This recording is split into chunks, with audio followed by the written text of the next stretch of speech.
When the one you loved most in this world takes their final breath, something inside you changes forever. The house feels too quiet, the days feel too long, and the nights feel endless. Many people believe that time alone will heal this pain, but the truth is, grief does not come with a clear path. It does not come with instructions. In those first weeks or months after losing a spouse, emotions run deep, and decisions are made that seem harmless in the moment, but become deeply costly later. You may feel pressure to move on, to sell the house, to remarry, to agree to advice from others who do not truly understand what you are feeling. But not every yes is a wise yes. In fact, some choices made too quickly after loss can lead to regret, financial harm, or long-term loneliness. Today, I want to speak directly to your heart, not just with sympathy, but with wisdom. Because you deserve more than survival. You deserve a gentle, thoughtful path forward. In this video, we will talk about 4 specific mistakes that many people make after losing their spouse, and why it is so important that you avoid them. These lessons come from real stories, science, and the shared regrets of those who have walked this path before. Please stay with me until the end, because this is not just about loss. It is about life after loss, and how to protect the years you still have left. Let us begin. There is a quiet truth that many do not speak about enough. Growing old with someone is one of life's greatest blessings, but outliving them can feel like one of its deepest burdens. When 2 people spend decades together, sharing breakfasts, arguments, laughter, hospital visits, anniversaries, and quiet evenings, they do not just live side by side. They become woven into each other's routines, decisions, and very identity. So when one partner passes away, the world does not just lose a person. You lose a part of your daily rhythm, your emotional anchor, and the silent comfort of knowing someone is always there. The grief is not just emotional, it is physical, mental, and deeply personal. What makes this time even more fragile is that during this overwhelming season, many people feel pressure to make big decisions quickly. Friends and family may say things like, "You should not live alone. Sell the house. It is too big now. You deserve to be happy again. Find someone. Let me help manage your money." Though these voices may mean well, their words can often lead to confusion, vulnerability, and rushed choices. As a result, many widows and widowers say yes to things they do not truly feel ready for, things that weeks or months later bring regret or unintended consequences. And here is where wisdom matters.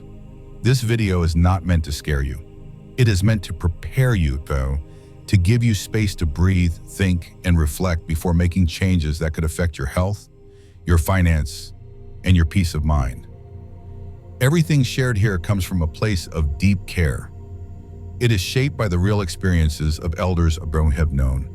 People like Grandma Lily, who stayed too quiet for too long, or Mr. Richard, who gave away too much too fast.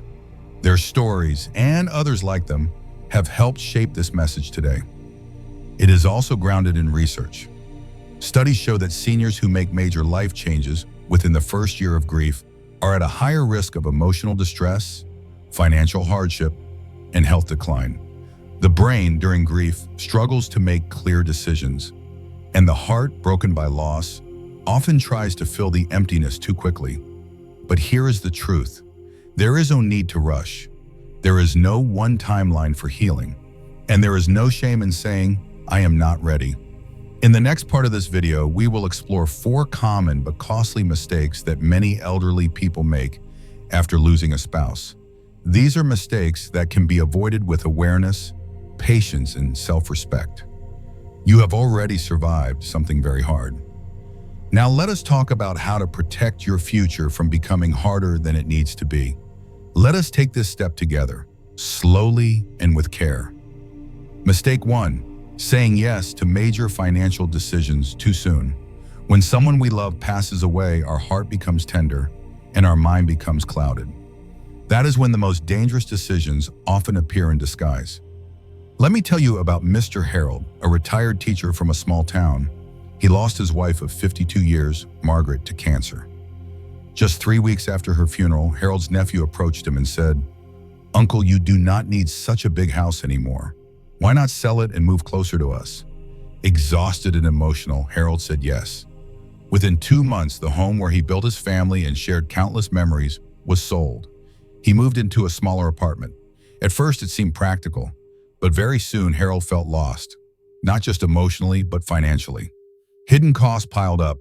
Legal fees, moving charges, and repairs on the new place drained his savings faster than expected. According to financial experts, grief significantly affects the brain's decision-making ability. Research from the University of California shows that during deep emotional stress, people are more likely to make short-term choices instead of thinking long-term. The takeaway? Do not let urgency guide your decisions. Wait at least 6 to 12 months before making any major financial changes. Always consult a trusted, neutral advisor, not just family members who may have personal opinions or interests. Mistake 2, rushing into a new relationship to fill the void. Loneliness is heavy. After years of companionship, suddenly eating alone, sleeping alone, and waking up to silence can feel unbearable.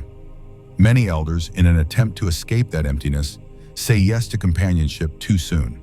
Grandma Edith was 74 when her husband passed. She was sharp, lively, and full of love. Within a few months, she began talking to an old friend from church who had also lost his partner.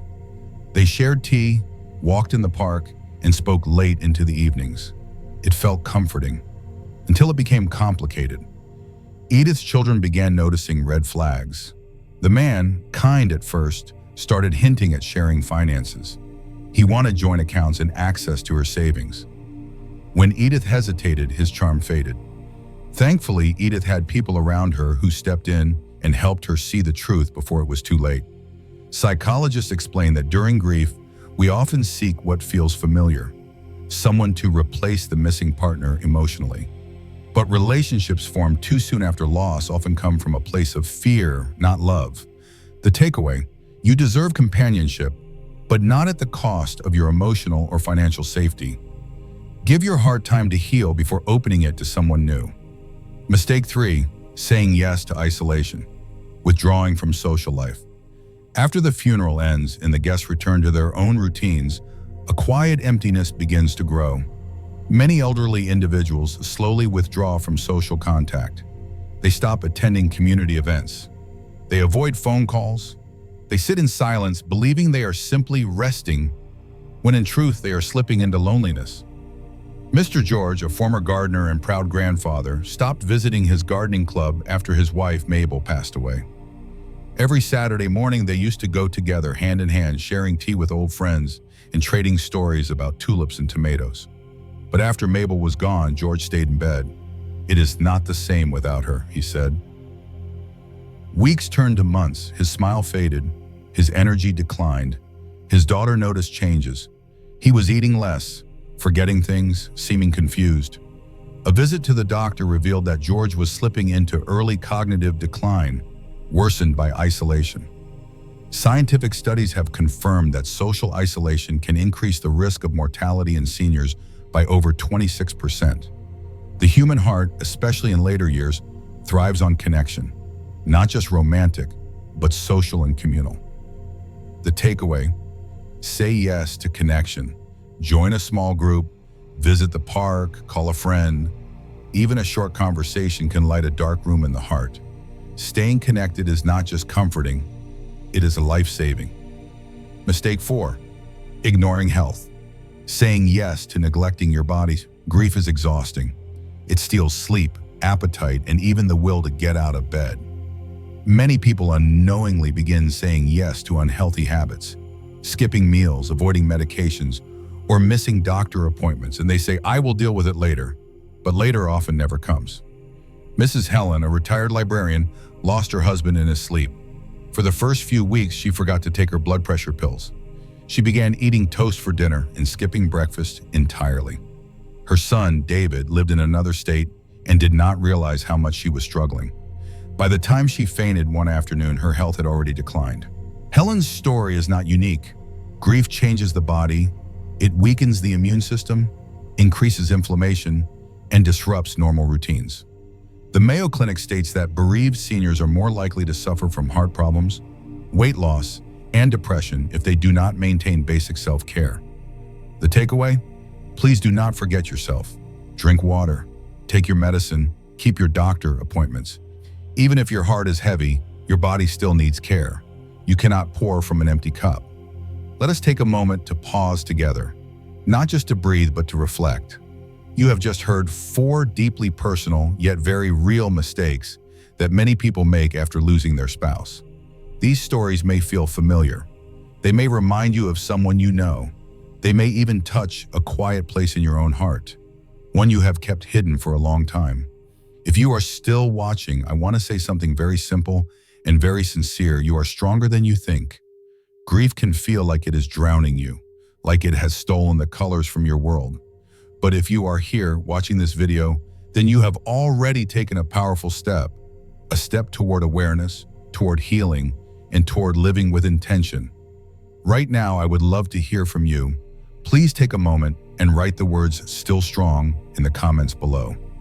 Not just for me, but for yourself, as a quiet declaration that even though life has changed, you are still here, still learning, still growing. You never know who might read your comment and feel less alone. Someone who is grieving, someone who is wondering if life has anything left to offer, someone who just needs to see that one person out there is still standing. Your words might be the light someone else needs today. And while you are writing, I invite you to reflect on a simple question. Which of these 4 mistakes do you feel most connected to right now? Was it the urge to sell something too soon? The temptation to fill the silence with a new face? The quiet slipping away from community? Or the gentle neglect of your own health? There is no shame in recognizing yourself in these stories. That is the gift of wisdom. It does not judge, it guides. And the beautiful truth is this: no matter what mistake you may have already made, there is always time to choose differently moving forward. Please remember, this is a space of kindness. You are not alone here. Thousands of others, just like you, carry the same scars, the same questions, and the same hopes. If something has touched your heart so far, consider sharing this video with someone you care about. A friend, a neighbor, a sibling. You may not know what they are going through behind closed doors, but one thoughtful message could bring them comfort and clarity. Now take a deep breath. We are about to move into the most important part of our message, the one that speaks not just to the mind, but directly to the soul. Let us continue. There is a kind of sorrow that does not come from what happened, but from what never did. It is the weight of words left unsaid, the "I love you" whispered in the mind but never aloud, the apology delayed until it was too late, the story never shared, the letter never written. Mr. Peter, an 82-year-old veteran from the countryside, lived most of his life with quiet strength. He was a man of few words, dependable, disciplined, and deeply devoted to his wife Eleanor. They were married for 58 years. She knew he loved her. He showed it in his actions, the way he folded her coat neatly, the way he brought her tea every morning, the way he placed his hand on her back when they crossed the street. But words? Peter struggled with those. He thought he would have time. He thought one day he would sit with her and say it all, how much he admired her resilience, how beautiful she looked when she read by the window, how deeply she held his entire world together. But that day never came. Eleanor passed in her sleep, quietly, peacefully, and Peter, for the first time in decades, wept like a child. He told me once, "I would trade every medal I ever earned, every achievement in my life, for 5 more minutes to say the things I never said." There is a name for this in psychology. It is called complicated grief. It happens when a person struggles not just with loss, but with regret. The pain of not having spoken what mattered most can echo louder than grief itself. And for seniors, this silence can lead to emotional heaviness, depression, and even physical illness. Words are not just sounds. They are medicine. They are bridges that connect our inner world to those we love. And even if your spouse is no longer here, speaking those words still matters. Write a letter, read it aloud, visit their resting place, and tell them what you held back. Not for them, for you. And if you are blessed to still have loved ones around, children, grandchildren, siblings, friends. Please do not wait. Tell them now. Say the thing. Speak the love. Share the story. Pass on the wisdom. Do not assume they know. Let them hear it from your voice. Because when our time comes, and it will, let it not be filled with unspoken sentences. Let it be rich with memories, forgiveness, and words that wrap those we loved in warmth. The takeaway: never say yes to silence when your heart holds something that deserves to be spoken. The most expensive mistake we can make is believing that we have more time. Let your voice be your legacy. Let us take a quiet moment together now to breathe, to reflect, and to truly feel what this journey has offered us. Today, we walk through the sacred space of loss, a space that every person, sooner or later, must pass through. It is not a path we choose, but one life gently unfolds before us. And when it happens, when a spouse, a partner, a soulmate leaves this world before us, it can feel as though the light has dimmed forever.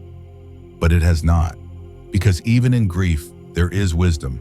Even in sorrow, there is growth. Even in endings, there are beginnings. We spoke about 4 costly mistakes on Borsayagdam, not to shame, but to shine light on the places where healing often hides. We learned that saying yes to major financial changes too soon can lead us into regret. That rushing into a new relationship may not be love, but loneliness disguised. That withdrawing from social life can quietly harm both the heart and the body. And perhaps most painfully, that saying yes to silence can leave behind a haunting echo of words we wished we had spoken. And yet, through all of it, there remains one enduring truth: you are not powerless. You still have time to choose, to change, to connect, to speak, to love. Whether you are 50 or 85, your life is still unfolding. Your presence still matters. And the way you choose to live, even now, even in this moment, can ripple outward and bless others in ways you may never fully see. Life in older age is not just about remembering what was, it is also about deciding what still can be. A legacy is not only built in youth, it is carved one choice at a time in every chapter we live. So if your spouse has passed and you feel adrift, please remember this: you are still a whole person. Yes, one part of your heart may feel missing, but there is another part still beating with purpose. There are still stories to tell, smiles to share, in mornings worth waking up for. It is never too late to take care of your health. It is never too late to reconnect with someone. It is never too late to speak the words that matter. You are not walking this road alone. Others have walked it before you. Others are walking it beside you now. And together, through shared stories and wisdom, we carry each other forward. Let today be a gentle turning point, not away from grief, but toward grace. Because our days may not be infinite, but our impact can be. If this message has touched your heart, then I ask you to pause just for a moment and take a small, meaningful action. Please consider liking this video, not for numbers or praise, but because it helps this message reach more people who may be silently grieving or feeling lost. There are many out there, especially in their later years, who believe they are alone in their sorrow. One small click could help this video find them, just when they need it most. Please consider subscribing to this channel. Together, we are building a gentle, wasi, and caring space for those who seek understanding, healing, and companionship through the seasons of aging and change. When you subscribe, you become part of a community rooted in respect, compassion, and truth. I also invite you to leave a comment below. Whether it is your thoughts on one of the mistakes we discussed, a story of your own, or simply the words "still strong," your voice matters. Sharing it could be the light someone else needs in their darkness. And if someone you care about has recently lost a spouse or is struggling in silence, please consider sharing this video with them. You may never fully know the impact a thoughtful gesture can have. A video like this could open a doorway to conversation, to healing, or to a simple sense of being seen. None of us can stop time. None of us can undo the past, but all of us can choose what we do now, in this moment. So let this not be the end of the conversation. Let this be the beginning of healing, of reflection, of growth. You are not alone. You are not forgotten. You are still strong, and you are deeply valued. Thank you for spending this time with me. Until next time, take gentle care of yourself and of those you love.